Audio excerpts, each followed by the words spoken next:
Hello students, एक बहुत ही important question आपके सामने डिस्कस करने वाला हूं। ये क्वेश्चन 2024 एग्जाम के लिए काफ़ी इंपॉर्टेंट है। आप यदि वेस्ट बंगाल बोर्ड क्लास 12 के स्टूडेंट है और हिंदी मीडियम के स्टूडेंट है तो ये वीडियो बस आप ही के लिए है। यदि आप इसका पीडीएफ चाहते हैं तो आप कमेंट बॉक्स में ज़रूर बताइएगा, मैं आपको इसका पीडीएफ ज़रूर प्रोवाइड कर दूंगा। ठीक है, तो आज के क्वेश्चन को बड़े ध्यान से आप समझिएगा। मोस्ट इंपॉर्टेंट क्वेश्चन है 2024 एग्जाम के लिए। देखिए क्वेश्चन क्या है कि साम्राज्यवाद संबंधी हॉब्सन लेनिन के सिद्धांत की विवेचना कीजिए, यानी discuss the Hobson and Lenin theory on imperialism.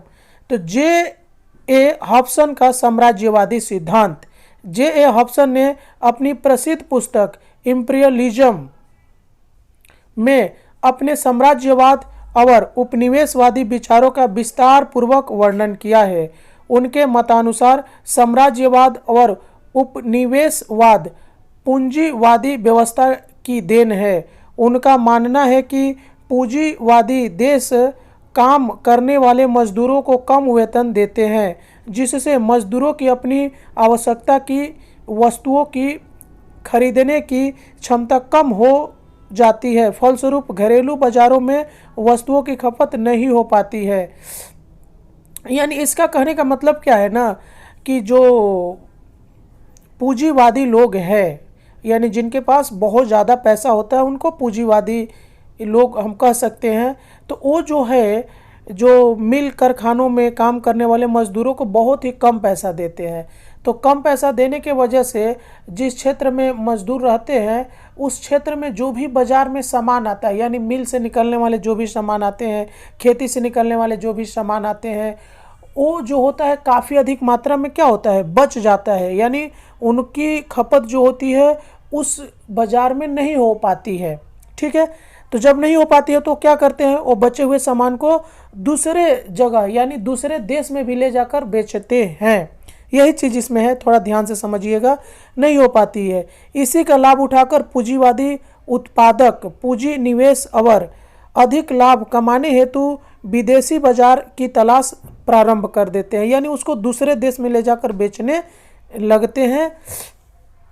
शुरू में विदेशों में उनका ध्यान अपने वस्तु का उत्पादन करने, बेचने, लाभ कमाने जैसे सामान्य व्यापारिक कार्यों तक सीमित होती है। कुछ समय बाद वे अपनी पूंजी की सुरक्षा के लिए तथा अधिक लाभ कमाने के लिए वहां के राजनीतिक शक्ति की कमजोरी का लाभ उठाने लगते हैं। धीरे धीरे पैसे की सुख सुविधा का लालच वहां के शासक और अधिकारी वर्ग को देकर उन्हें देश हित, समाज हित, जनहित कार्यों से उदासीन कर देते हैं। यानी वो क्या करते हैं कि जब कोई एक पूंजीवादी होता है जो व्यापारी के रूप में दूसरे देश में गया है व्यापार करने के लिए, तो शुरू वो क्या करता है कि अपने सिर्फ सामान को बेचने और लाभ कमाने पर ध्यान देता है। लेकिन जब देखता है कि वहाँ पर उसका मार्केटिंग अच्छा हो गया है तो फिर वो क्या करता है कि वहाँ के जो शासक वर्ग होता है उसको पैसे के बल पे लालच देकर किसी तरह अपने तरफ मिला लेता है। उसके बाद क्या करता है कि उस देश के राजनीतिक मामला में उसका हस्तक्षेप होना शुरू हो जाता है। ठीक है, ये देखिए आगे।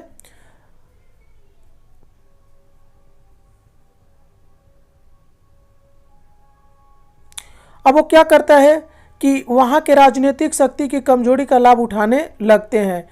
धीरे धीरे पैसे की सुख सुविधा का लालच वहाँ के शासक वर्ग और अधिकारी वर्ग को देकर उन्हें देश हित, समाज हित, जनहित कार्यों से उदासीन कर देता है, जो आपको अभी मैं बताया।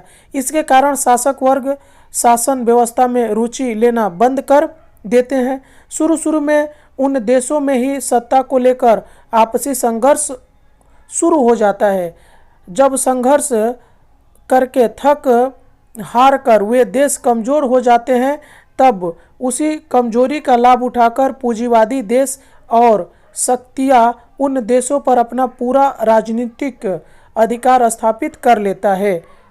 इस प्रकार हॉब्सन के विचारों से स्पष्ट हो जाता है कि साम्राज्यवाद की स्थापना पूंजीवाद और वित्तीय स्वार्थ की पूर्ति है। तो हॉब्सन का क्या कहना है कि अब वही पूंजीपति वर्ग जो है, एक जो व्यापारी के रूप में दूसरे देश में गए थे, वो धीरे धीरे वहाँ के शासक वर्ग को खरीद कर, लालच देकर पैसे से वहाँ के राजनीतिक मामला में दखलंदाजी करते हैं। फिर उसके बाद देश के अंदर के ही लोग जो है आपस में शासक वर्ग के रूप में आपस में लड़ाई शुरू कर देते हैं शासक बनने के लिए। फिर जब वो हार थक जाते हैं तो अंत में क्या करते हैं, यही पूंजीपति वर्ग लोग जो है, व्यापारी लोग हैं, उस देश के शासक बन बैठते हैं। जैसे आप इसको अगर एक साधारण से उदाहरण से समझना चाहते हैं तो अंग्रेज़ों की नीति, जिस तरह अंग्रेज भारत में आए थे एक व्यापारी के रूप में, लेकिन धीरे धीरे उन्होंने भारत की राजनीतिक कमजोरियों का फ़ायदा उठाकर आपसी राजाओं को, देश के ही आपसी राजाओं को लड़ाकर धीरे धीरे वो भारत के शासक स्वामी बन बैठे थे। तो बस इसी को आपको समझ के ये वाला लिख देना है। ओके, अब देखिए लेनिन का साम्राज्यवादी सिद्धांत। मार्क्सवादी विचार तथा रूस की साम्राज्यवादी क्रांति के जनक लेनिन ने 1916 ईस्वी में अपनी प्रसिद्ध पुस्तक साम्राज्यवाद पूंजीवाद की चरम अवस्था में साम्राज्यवाद के सिद्धांत को सबसे प्रचलित और वैज्ञानिक विश्लेषण प्रस्तुत किया है। उन्होंने इस पुस्तक में लिखा है कि पूंजीवाद की चरम अवस्था ही साम्राज्यवाद है। उनका मानना है कि साम्राज्यवाद एवं उपनिवेशवाद अपने प्रारंभिक अवस्था में स्वतंत्र प्रतियोगिता के विपरीत उत्पादन एवं व्यापार के क्षेत्र में एकाधिकार स्थापित करने का प्रयास करता है। इसी प्रयास में वह संघर्ष द्वारा राजनीतिक सत्ता प्राप्त करने का प्रयत्न करता है। इस प्रयत्न में सफलता मिलने के साथ ही साम्राज्यवाद स्थापित हो जाता है। इस प्रकार उन्होंने साम्राज्यवाद और उपनिवेशवाद की स्थापना के निम्न लक्षण बताए हैं। देखिए क्या क्या लक्षण हो सकता है उपनिवेशवाद या साम्राज्यवाद का। पूंजी के केंद्रीकरण और सहयोजन के फलस्वरूप पूंजीपतियों के एकाधिकार में वृद्धि हुई और उसने छोटे छोटे उद्योगों को हड़प कर औपनिवेशिक देशों की अर्थव्यवस्था पर नियंत्रण स्थापित कर लिया। औद्योगिक और बैंकिंग पूंजी को एकत्र कर उसे दुनिया भर के देशों में फैलाकर अधिक लाभ कमाने लगे, जो साम्राज्यवाद का एक लक्षण था।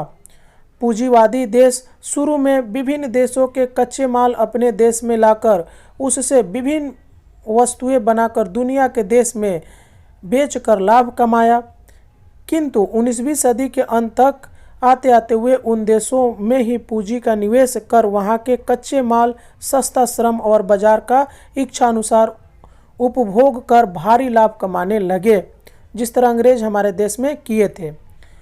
अंतर्राष्ट्रीय स्तर पर एकाधिकार कंपनियों ने आपस में समझौता कर पूरे विश्व को कई आर्थिक क्षेत्रों और बाजारों में बांटकर अधिकार स्थापित कर लिया। अब ऐसी अवस्था में दूसरे किसी राष्ट्र के लिए कोई जगह नहीं बची, जिससे साम्राज्यवाद स्थापित करने के लिए विश्व युद्ध को जन्म दिया। अंत में पूंजीवादी शक्तियों ने विश्व का क्षेत्रीय विभाजन कर लिया। प्रत्येक क्षेत्र पूंजीवादी देशों का साम्राज्यवाद बन गया।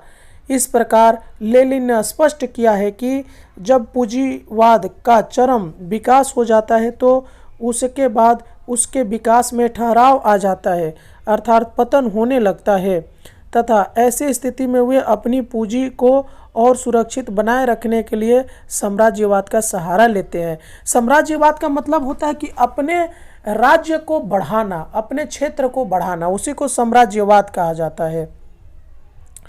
आज अमेरिका, ऑस्ट्रेलिया, न्यूजीलैंड द्वारा अपने देशों से दूसरे देशों के नौकरी और व्यवसाय करने वाले लोगों को बाहर भगाना इसी साम्राज्यवादी प्रवृत्ति को दर्शाता है। तो आप देखिए कि कितना अच्छे से आपको हॉब्सन और लेनिन की थ्योरी समझ में आई होगी। ये मोस्ट इम्पॉर्टेंट क्वेश्चन है। मिलते हैं किसी और वीडियो में, तब तक के लिए जय हिंद।